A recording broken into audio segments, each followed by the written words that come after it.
What's going on, guys? Your boy Random Guy Kev here, and this is the Airsoft Report, your bi-weekly discussion on things going on in the community relating to event sales, news, product, drama, YouTube, and all that random goodness that is Airsoft. The Airsoft Report is sponsored by High Power Airsoft, the best BB that's truly enhanced bio. And don't forget to check out airsoftgi.com and use the code RGK for 10% off your order. If you like the information being provided, don't forget to like, comment, and subscribe. Information in this video will be available on Spotify, YouTube Music, and Apple Podcasts. If you are listening to the audio version of this and want to watch it, you can search Random Guy Kev on YouTube. Timestamps are provided below, so if you wish to skip ahead, please do so. Don't forget to like, comment, and subscribe. What's the deal? Airsoft GI has a Double Trouble mystery box, version 10 still available. Head over to airsoftgi.com right now to get yours. Airsoft Station has the March mega sale happening with up to 55% off select items until March 30th. Head over to Airsoft Station right now to get on some of those deals. Evix, they have the Box of Awesomeness Easter Celebration Edition coming out April 3rd. Head over to evic.com for more information. What's happening in the industry? The EMG Knights Armament KS1 AEG is currently available at evic.com. Head over there to grab yours now. These items are currently on pre-order. The EMG Strike Industries SI90 GBBR and AEG, and the EMG Shadow System DR90. Check out evic.com for more information on those three items. Elite Force just released the BR4 Airsoft rifle, the KWA M10 and the KWA T10. These are their variants, Elite Force's variants for the KWA products. The Uzi and the 416 OEM by Arcturus. Head over to your local authorized dealer to grab yours now. Perun Airsoft just announced their V2 Lightning. Head over to a Perun authorized dealer to grab yours now. Upcoming events and competitions. Events and competitions are subject to change, so check with your local event producer for more information. April 3rd through the 5th, Milsom West, the Abcash Front in Virginia. April 11th through April 11th, Extreme Airsoft's Operation Payday in Rhode Island. April 11th and 12th, American Milsom Southern Front 8 in Texas. April 11th and 12th, Mirror Tactical Blacklist in Wisconsin. Some competitive events coming up. Extreme Airsoft March 29th, United Speedsoft Association 5v5 in Rhode Island. SXL Airsoft April 18th, season opener in Shot Zone, Indiana. Project N1 April 19th, Jungle Ball in California. So now let's get into our topic. What's the most expensive mistake you've ever made with a build or a purchase? For me personally, Airsoft is expensive, and I feel like everything we're doing is a mistake. But we're spending our money either way. It doesn't matter. Like we're just gonna pay the money. We're gonna pay the money for the fun parts and call it a mistake later. It is what it is. No matter what we do. That's why I don't tech. I just leave it for whoever it needs to be. Like if I'm gonna buy grenades, I'm gonna buy grenades. It is EG67. Listen, I'm gonna spend the bread either way. So let's go down this list from, of course, I posted it on Instagram. Trying to build an HPA custom Stoner 63. Listen, that sounds expensive in general. Anything HPA related sounds expensive, especially if you don't know how to do it. If you don't know how to do it, leave it to professionals. You're gonna spend bread either way, but it's funny. Soldering while watching the YouTube and blew a new Gate Titan 2. Oh, soldering plus to minus while watching YouTube and blew a new Gate Titan 2. You see, you can't do both at the same time. As a professional tech in Airsoft, level 1 tech, you can't do both. Sometimes you can, sometimes you can't. I let Kev let me try his guns, and they are all good, and I want them.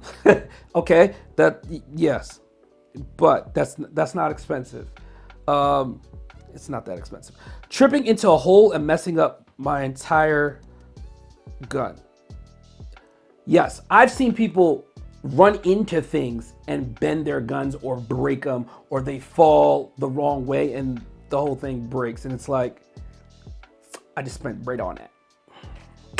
I spent some money on it, and it sucks. Sent an AirTac ATP with all the stuff in it to AirTac to get fixed in August last year, and haven't seen it since. What? Last year? It's 2020. It is March 2026. End of March 2026. Bro, you better hit them up. You better hit them up. Stalk them. I'm sorry. Listen, I'm bothering your life on every platform to get my stuff back.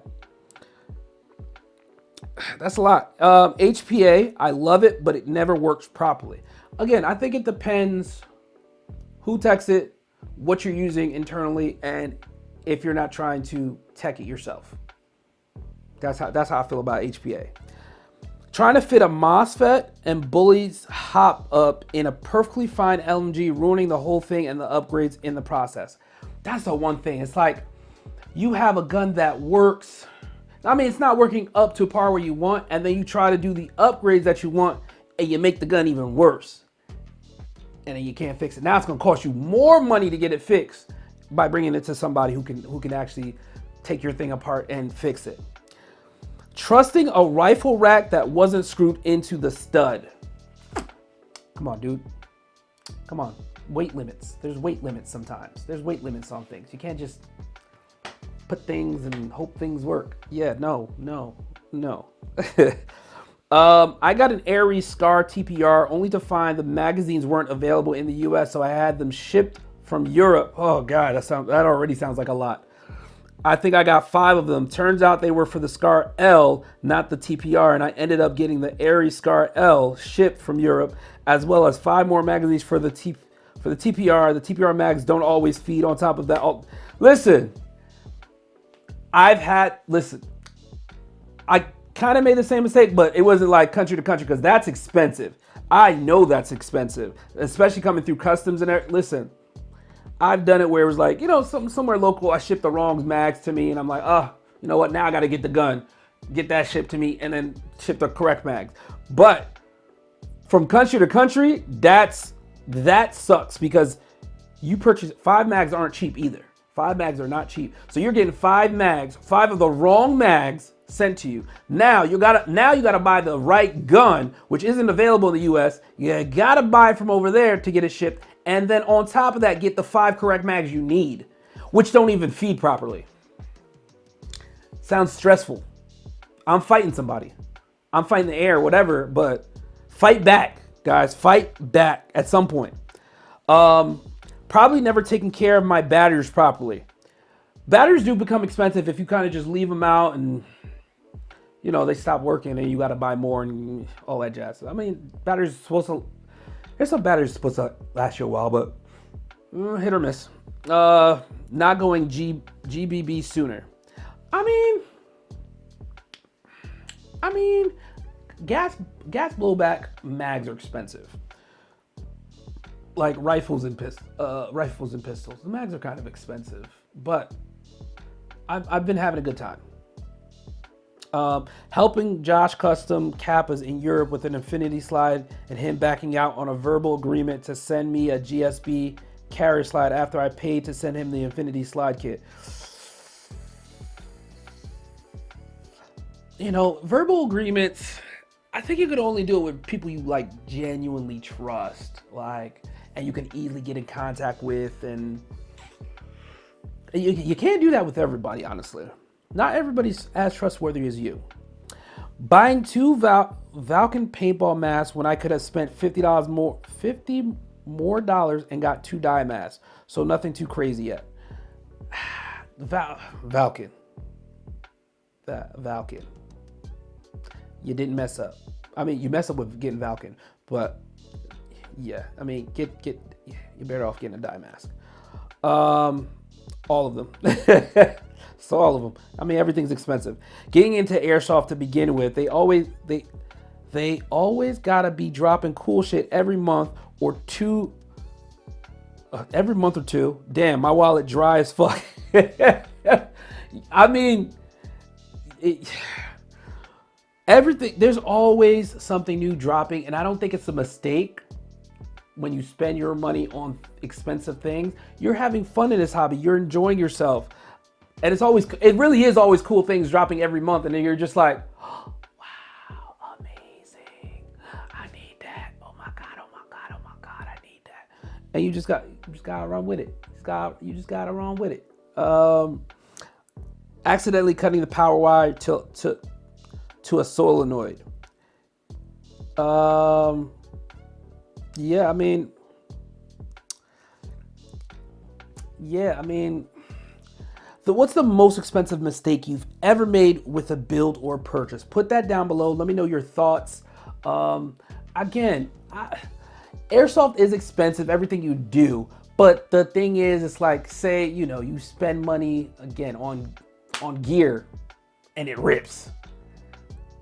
That's upset. Like I've spent money on gear until I found the right gear that fit me, that I liked. I was like, oh, okay, this is snug. This is how I like running. And then I kind of gave that other gear I didn't want. I gave it away to some kids. Cause I wasn't using it. It didn't fit. I tried it one time, played with it one time. I was like, I don't like it. Let me buy the next thing. Finding the right gear is expensive. I don't think it's a mistake though. It's just expensive. Everything in airsoft is expensive. Let me know your thoughts, guys. Leave that in the comments. That's all for this episode. Let me know what you guys want to discuss on the next episode. Leave a comment down below. Don't forget to like, comment, subscribe, and I'll catch you guys on the next one.